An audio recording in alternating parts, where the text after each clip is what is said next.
ha avuto la meglio il giocatore romano.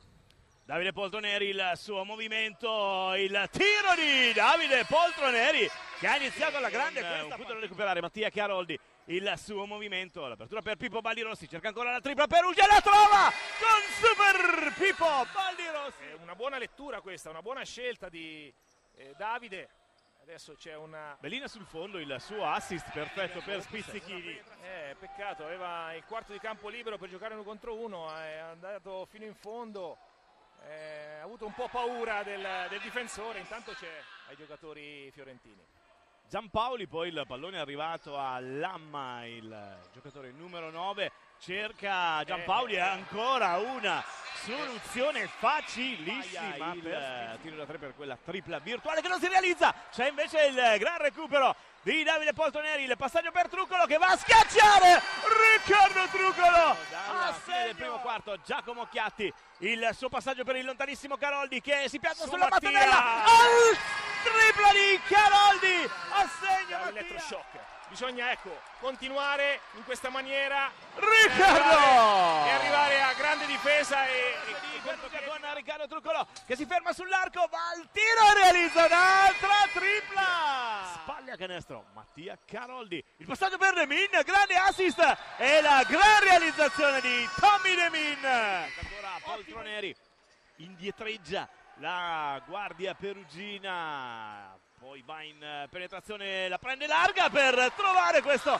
gran canestro che lo porta a quota 8. Perché nell'1 contro 1 i perugini dimostrano di non avere rivali, però Thomas Demin annulla immediatamente. Organizzare questa nuova offensiva contro la zona 2-1-2 di Firenze.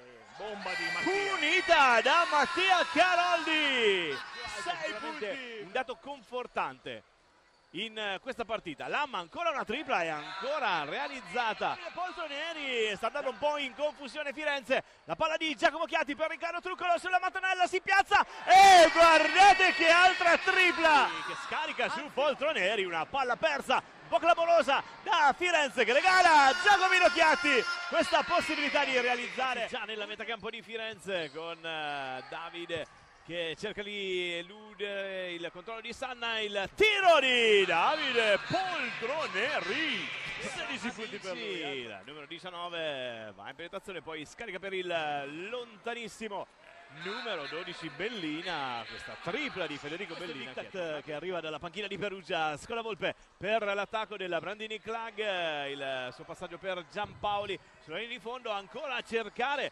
questa nuova tripla per l'attacco della Liomatic. Pippo Baldirossi sul pitturato, il suo movimento, il gancio e il canestro, grande movimento di Pippo Baldirossi che diventa sostanzialmente un passaggio per la difesa di Firenze, il giocatore che non deve tirare, che poi trova la soluzione, il passaggio per Thomas Demin e il canestro di Tommy Demin per Monaldi, due piccoli del quintetto della Brandini Clag. Monaldi, la tripla di Monaldi cambiata, è ridottissimo adesso il margine della Liomatic nei confronti di Firenze. Giacomo Chiatti può andare al tiro, il canestro di Giacomino Chiatti, 8 punti Perugia, e adesso è Accademia, finisce qui signori e torna al successo dopo 3 sconfitte consecutive.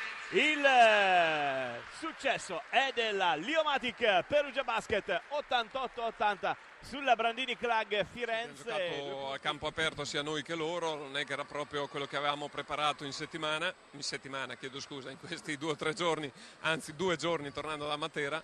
C'è da dire che noi abbiamo avuto adesso questo tour de force giocando giovedì, domenica e probabilmente eravamo anche un po' stanchi. Tutti quei contropiedi subiti non mi sono andati giù, ne parleremo sicuramente martedì e torneremo a lavorare su questo. Abbiamo giocato parecchio e ci siamo allenati poco e penso che si sia visto, perché gli 1 contro 1 difensivi e i contropiedi subiti sono stati l'arma che poi ci ha fatto perdere, purtroppo. Però la grinta non è mancata tutta, sì, forse dici solo grinta è bene, ma è poco.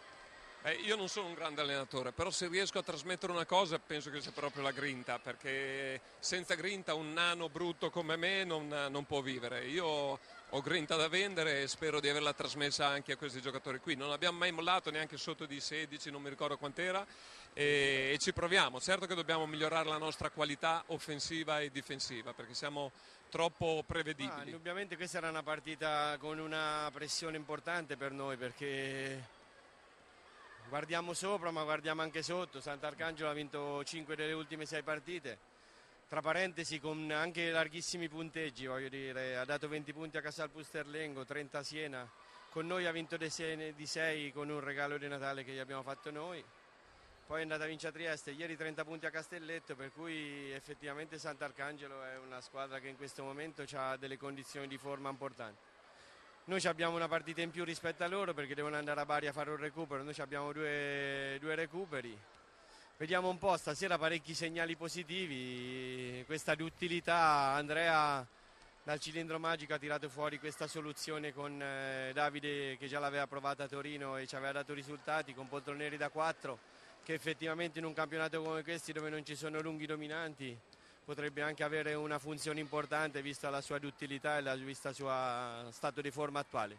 Però segnali importanti in difesa con l'aggressività, Truccolo, Chiatti, anche Caroldi. Poi De Min quando è entrato ci ha messo la ciliegina sulla torta con 13 punti in 4-5 minuti, per cui guardiamo un pochino più, con un pochino più di leggerezza al futuro. Giovedì andiamo a Treviglio, vediamo, loro sono una squadra in grande forma, però è una squadra anche che gioca, quindi potrebbe essere anche una partita che potrebbe prendere un verso di un certo tipo. Non hanno lunghi dominanti, per cui vediamo un pochettino.